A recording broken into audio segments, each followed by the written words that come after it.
name is Joshua Marie Mendez, and I am one of the children na nakatanggap ng gift box mula po sa OCC. And ang church ko pa ay Believe Your Name Jesus from Dasmariñas. And what are the unforgettable moment that I experienced during that day is I remember na pinag-pray kami kung ano yung gusto namin matanggap. And I pray to God na makatanggap ako ng ridiculous yung hiningi ko, pero I pray na makatanggap ako ng sasakyan.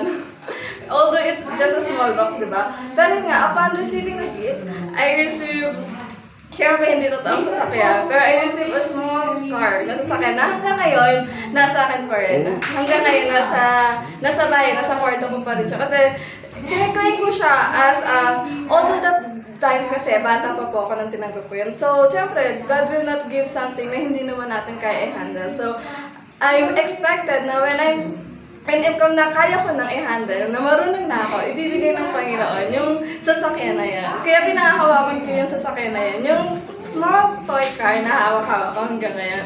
And also po, isa sa mga unforgettable experience is, because of that, syempre nandito ako. Kasi kung wala yung OCC, hindi kami na-reach out, hindi kami nagturuan that time.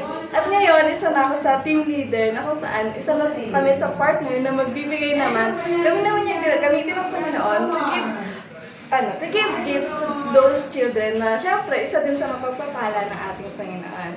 And because of that, I want to thank everyone involved in this ministry, to OCC volunteer, to all donors and family na nag-ipon-ipon para ang bawat mga bata ay makatanggap ng regalo. Thank you for all your efforts, thank you for the love, and thank you. May the Lord God bless you with every aspect of your life.